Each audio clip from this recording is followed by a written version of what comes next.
Hello guys, ang nakalagay po sa tarpaulin natin ay serbisyong sama-sama, parang Sir Sam din po, para Sir Sam, serbisyong sama. Yun lang po kasi naisip ko, biglaan. Tapos nakalagay po dyan ay followers and friends. Opo, bakit daw hindi followers na lang, bakit may friends po? Kasi po, may mga followers nga po tayong tumulong, pero yung mga followers natin, may mga kaibigan sila na hindi pa po natin followers, na nag-contribute din po. Ibig sabihin, may mga lugar po, may mga nakausap tayo na sabi nila, yung mga kapitbahay nila, yung mga kamag-anak nila, ay nag-share din po doon sa kanilang ibinigay. So yung mga kamag-anak nila o mga friends nila, kapitbahay nila, hindi pa po natin sila followers.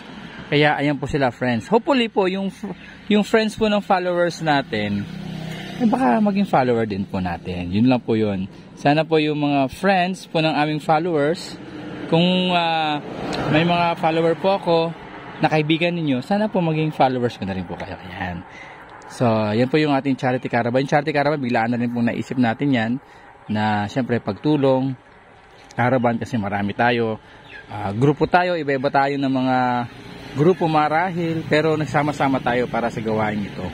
Ayan. Kasama natin sa caravan natin kahapon, syempre ang mga BRC riders, o yung BRC ng San Luis, ang ACS ng Dipakulaw. Ang ACS po ng Dipakulaw ay partner din po yan ng MDRRMC o MO ng Dipakulaw, na nag-assist din po sa atin sa lugar, kasi syempre ano po nila yun, lugar po nila yun, at na territory ng nila, taga Dipakulaw po sila. At saka syempre yung ating paaralan, nakasama din natin na ang school natin, Damabo National High School, ay nag-share a joy po sa dalawang paaralan, sa Dipakulaw, sa Borlongan National High School. Nagdala po sila doon. Tayo ang naibahagi lang po natin doon ay nagbigay ng konting snack, biskwit at tubig sa mga estudyante naghihintay.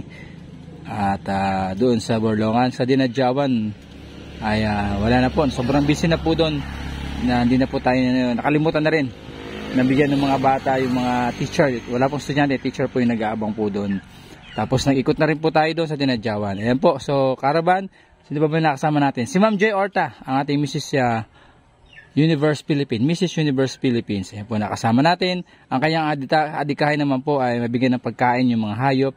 Nagbigay po siya ng mga food packs for dogs. At nakipag-usap din po siya sa mga nanay, mga kababaihan, na nakaranas po ng, syempre alam niyo po, kalamidad yan. May mga nanay na medyo, alam na natin, yung sa mental health po nila ay, pero nakita po naman natin medyo positibo po. Very positive po yung mga nakausap niya doon sa Dinadjawan. Mga teachers din, nakausap din po niya, mga magulang at mga kababayan sa community. So yan po yung mga nakasama natin. At hindi ko po alam kung madudugtungan pa to, pero naniniwala po tayo na hindi po doon natatapos yung ating pagtulong, dahil marami po ang willing na tumulong at marami po may message sa atin ng mga barangay hanggang dinalungan po. Alam niyo naman po, hindi naman tayo mayaman, hindi rin tayo bayani, hindi rin tayo superhero, nakaya natin yan.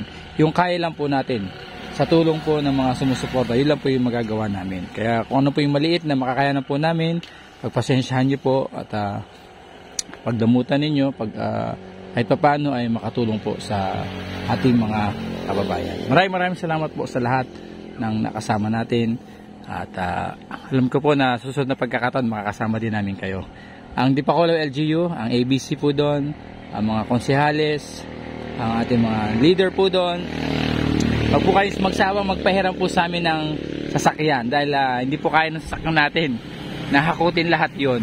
Kaya kailangan po namin ng tulong ninyo para madala po doon sa mga kababayan natin yung ating mga niripak po. Ayan, maraming salamat din po sa aming mga SSLG, mga estudyante, mga student leader ng Damabo National High School, na sumama din po sa pamimigay at pagre-repack ng ating mga relief goods, mga food packs and mga clothing. Ayan po.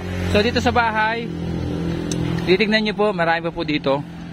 Marami pa pong dumating at marami po yung stock. Medyo luminis na po, di kagaya dati na marami pa po. Pero sa ngayon marami pa po ito. Ayan, nagdadatingan pa po yung mga, ito ubos na po to, naipamigay na po natin to. Ayan. So ito po yung mga late na dumating. Dumating po iba dito ng Tuesday na ng hapon na nakuha. At may mga paparating pa po. Ayan. So, may mga box na po pala kami doon ng noodles na hindi namin na-repack. At saka, tingnan natin si Lippy. Pakita ko po sa inyo. Meron pa po kaming natirang stock dito. Ayan o. May isa pa pong box ng homie. Ayan po. May mga laman pa po to pero hindi na po puno. Yan po yung, meron po tayong sobra pa po pala sa 300 packs na ginawa natin. May ilang boxes pa po tayo ng wow apritada. Ayan po kasing wow apritada na yan. Itinawag lang po natin yan sa Maria doon sa supplier. At mabait po sila kahit hindi ko nabayaran. Utang muna. Pinadala nila doon sa tao nila kay Rick James. Dati na nating estudyante. Dati rin po natin estudyante yung sa dito Mabo. Pinadala nila. At dito na lang po namin binayaran. Ayan po. Yan po yung effort natin sama-sama. Serbisyong sama-sama po natin yan. Hindi po yan sa akin lang. Hindi po tayo lang. Tayo lang po yung instrumento para pagsamasamahin yan. At ang lahat na po ng papuri ay sa ating Panginoon. Sa blessings po niya sa atin, sa blessings po niya sa mga followers natin, kaya nagagawa po nilang mag-share po. Sa papuri po natin lahat sa Panginoon na meron tayong pagkakataon, meron tayong opportunity, may pribilehiyo tayo para tumulong po sa iba, makapag-share po ng blessings sa iba. Ayan po. So, purihin po ang Panginoon, sa Kanya po lahat ng papuri at sa atin din po na nagsama-sama para may hatid ang tulong na ito. Thank you so much po sa inyong lahat at pagpalain po tayo ng Panginoon. Gusto ko rin magpasalamat po sa Bigger Whale, sa Baler, sa ating tarpaulin, sa pag-layout ni Dayan. Ayan, mabilis na lang po yan na kanilang pin-repair.